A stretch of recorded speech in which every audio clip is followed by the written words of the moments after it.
Hi YouTube, Athelophy here. Today I'm going to show you how I paint a piece and explain my process with a commission as well as how I deal with client feedback. This commission is one of the many Dungeons & Dragons pieces I've done recently. The first thing you want to do is gather picture references of the vibe you're going for the piece. This is what all these forest pictures are for. I also grabbed some pictures of a saber-tooth and a Goliath just so I had a feel for the structure of the forms.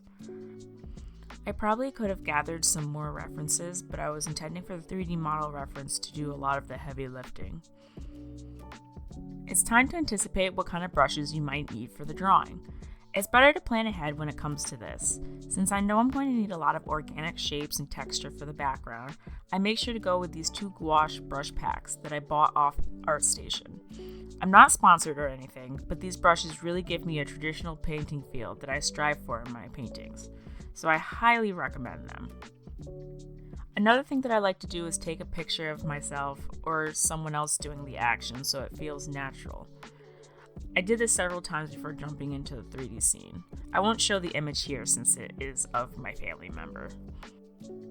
I then downloaded some 3D models of a muscular male and a saber-toothed tiger to help pose the scene. While I don't have footage of this process, I used Blender to pose the background for the illustration. Blender had a lot more flexibility with the models you could import, not to mention I had a fully posable saber-toothed tiger at my disposal, which I wouldn't have had in Clip Studio Paint. I like starting with the shapes that are either interacting with the character or that create space between the characters. In this case, I drew the tree trunk and the fireplace. It helps give me an accurate estimate of how big to make the characters when I draw them.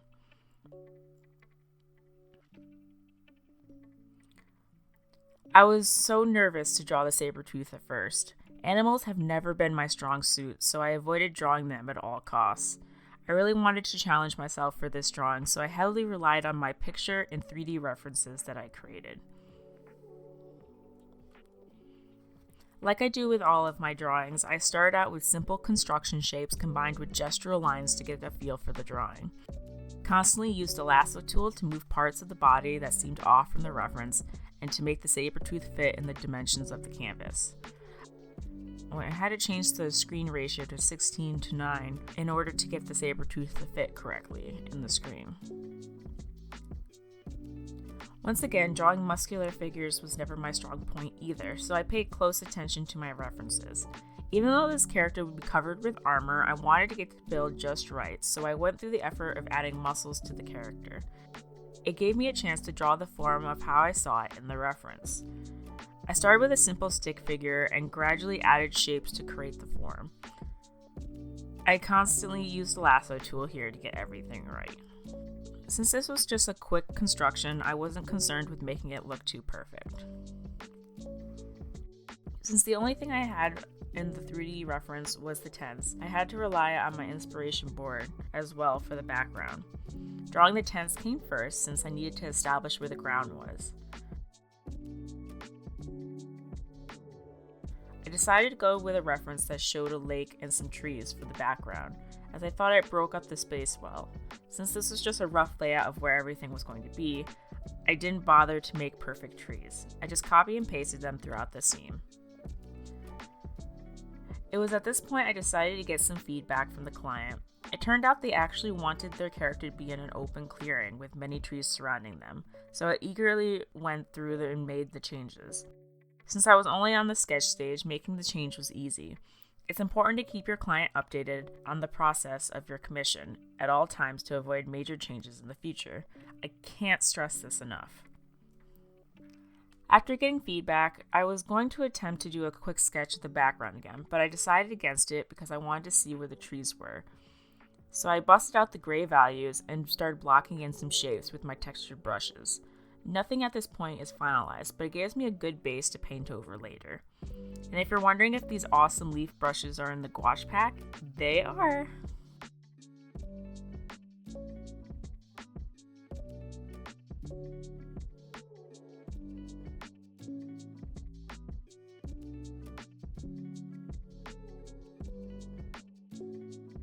The next step was working on the armor for the character.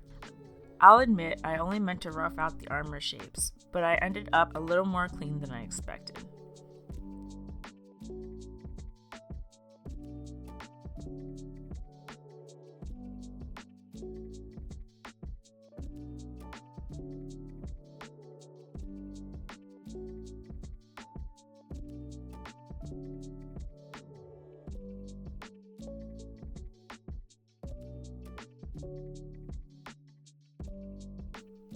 After finishing the armor, I noticed that it just looked weird to me, so I consulted with some art friends for some guidance. I was instructed to do the pose in a completely different way that opened up the chest more and looked more relaxed.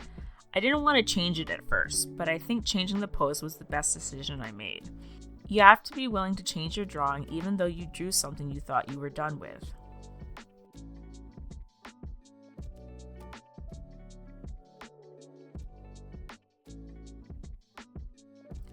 After consulting with the client for feedback, he wanted the character to look more buff since he has a high strength stat.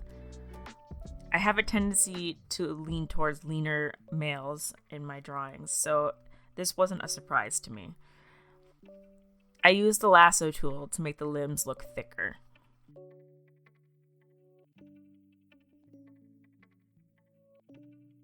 Now it was all about finishing and cleaning the sketch up.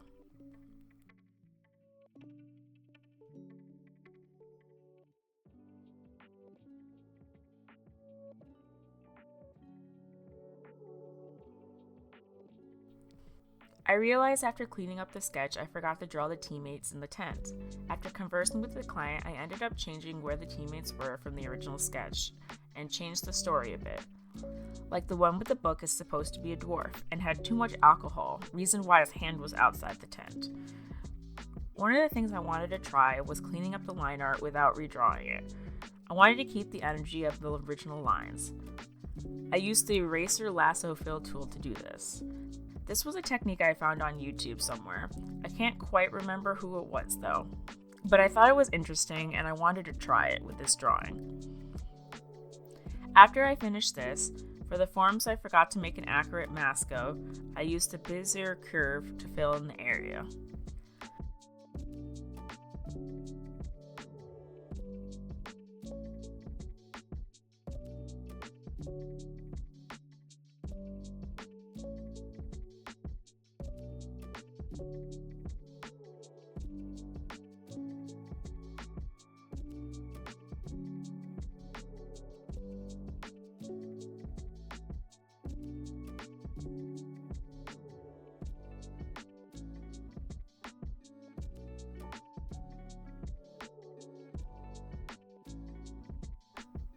It was time to start filling in the base colors. I started with the background to get the overall feel of the piece. Since I painted in grayscale, I used a gradient map to quickly fill in the color. I used a combination of gradient maps to get the colors I was looking for, actually. By no means were these going to be the final colors, but it was a start. I wanted to start with the background elements moving forward, so I decided to start with the tents. I filled them in with base colors. I originally chose red to make them stand out from the green background. I then painted the highlights in normal mode with my painterly brush. I like to use blue for the shadows because of the sky, and the yellow because of the campfire. I experimented from time to time to see if changing the tent's color would affect the overall piece or not. You don't see it here, but I ultimately chose red in the end. Now I wanted to start adding the shadows so figures inside them were barely visible. I used 2 multiply layers to do this to make sure there was enough depth there. As you'll see with the fireplace, I repeat the same process with the base colors, highlights, and multiply layer. One thing I added here though was the cast shadows from the fireplace. It's finally started to make the place look more realistic. It was time to move on to the characters themselves. I worked with the saber-toothed tiger first since it would be the easier to block out. I used pretty much the same method to place the colors as I did before. I just used a textured brush to do them. I added fur patterns to the saber-tooth and a glow around them since he was supposed to be a face spirit. It doesn't look like it fits in now, but I play around with it throughout the process. I then moved on to the man, blocking in the colors with the lasso fill tool, and made it much easier to see the shapes. I made the Goliath with a human skin tone, not really thinking about it. That was a mistake on my end for not looking at the references, but I can change that later. Always make sure to look at your references from your client. Even I slip up sometimes. With the highlights, I took a more tight approach instead of generalizing the shapes. He had lots of angles in his armor that I wanted to make sure were in shadow, so I erased what was not needed. I did the same for the blue highlight as well.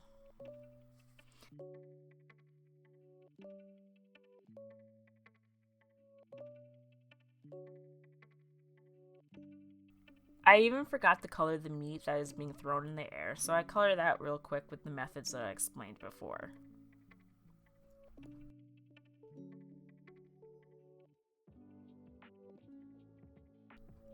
After all that work, it was time to get some feedback from the client and my friends.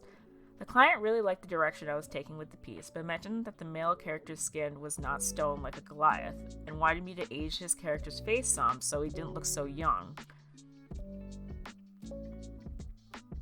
Another change the client wanted was to change the pattern on the saber-tooth to stripes, instead of the speckled pattern that I was going for.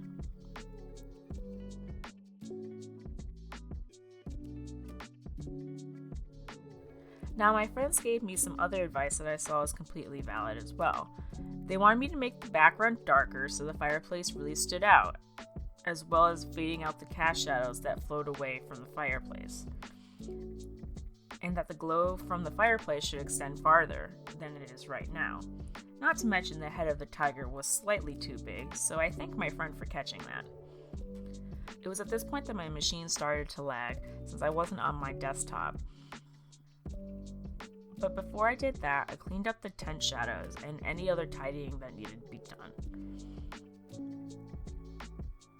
I was so close to the overpaint stage, but I had to do the highlights on the armor first. I went in with a hard light layer and placed yellow in places that would look natural for the armor. Once I was done with those highlights, I put in the reflective light in the shadows with blue.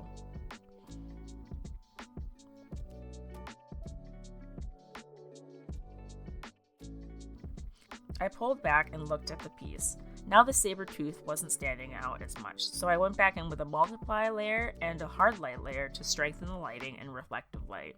I did the same with the meat that was thrown in the air. I was finally on the overpainting stage. The first thing I wanted to fix was the face. It needed proper rendering and the shape of it looked off. You'll notice that the male character now has pupils. This was something that I did off camera real quick to get his feedback, and he liked the drawing much better with pupils, even though Goliaths don't normally have them. After finally starting on the overpainting stage, I realized that I forgot to put the axe in the scene. Since the axe was decently detailed, I decided to trace it in and put it in the scene using my normal method of setting up colors.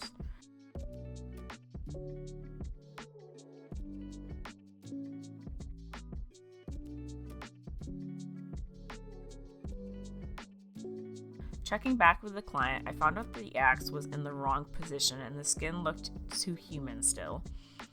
So after taking in that feedback, I was ready to go in and work on it again. But alas, my clip studio crashed and I had to start over completely from the rendered face. So here I was quickly doing that. Thankfully, I had screenshots of what I did before, so it was easy to copy it.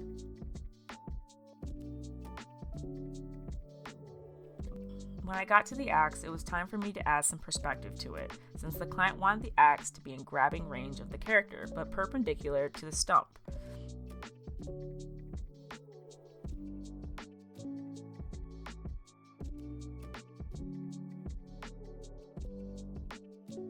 I put the base colors on the axe and got to placing all the colors like I did for the rest of the piece. Since it was mostly in shadow, the gold pieces would have the most reflective light, but I wanted the tip of the axe to be peeking out from behind the leg and catch some of the campfire lighting. Now I was officially onto the overpainting stage. No false alarms here this time, guys. Depending on how well I did the previous steps of setting up the color, rendering can either take a long time or be really quick. It really just depends on how rendered you want to be. At this stage, adding blending mode layers is still fair game, but I mostly use normal layers.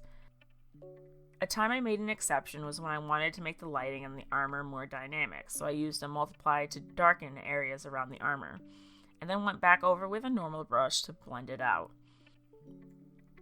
I occasionally found myself finding areas I forgot to paint light into.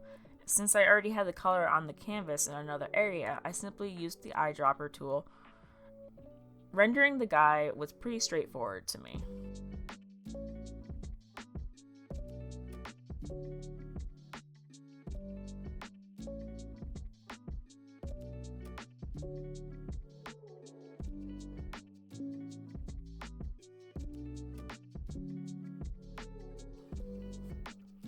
Now, rendering the saber-tooth was a little more difficult.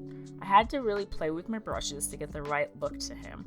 The first thing I wanted to do was darken up the stripes on the saber-tooth, and then I looked at the lighting again.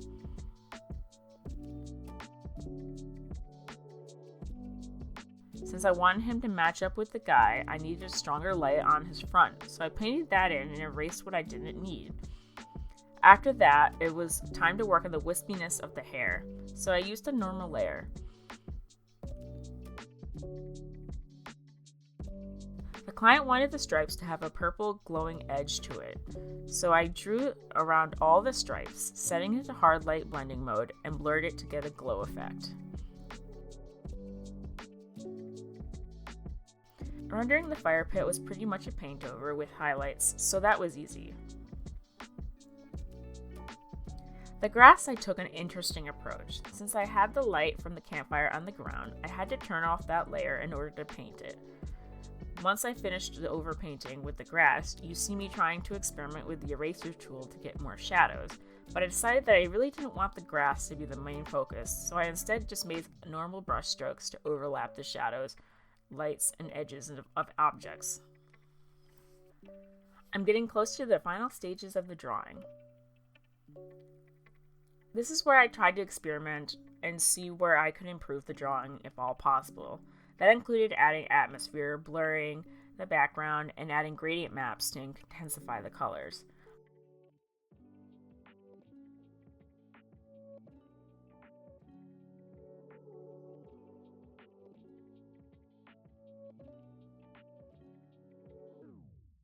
I also received feedback from my peers at this time as well. To my surprise, well, I shouldn't have been surprised, the perspective was off between the characters and the background. I at first panicked. I didn't want to redo the entire character, but I was committed to making this piece the best it could be. I decided it would be easier to alter the background over the character, so with the advice from my friend, I lowered the horizon line and tent angle to the background as well. This is just another instance of no matter how far you get in your drawing, you can always change things. Well, at least it's easier if you have a painterly style.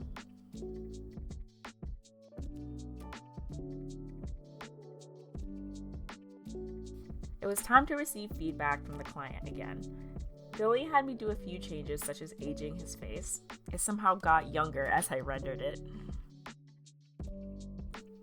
I also changed the saber-tooth stripe flow and added a charred background behind him as a nod to one of the other party members.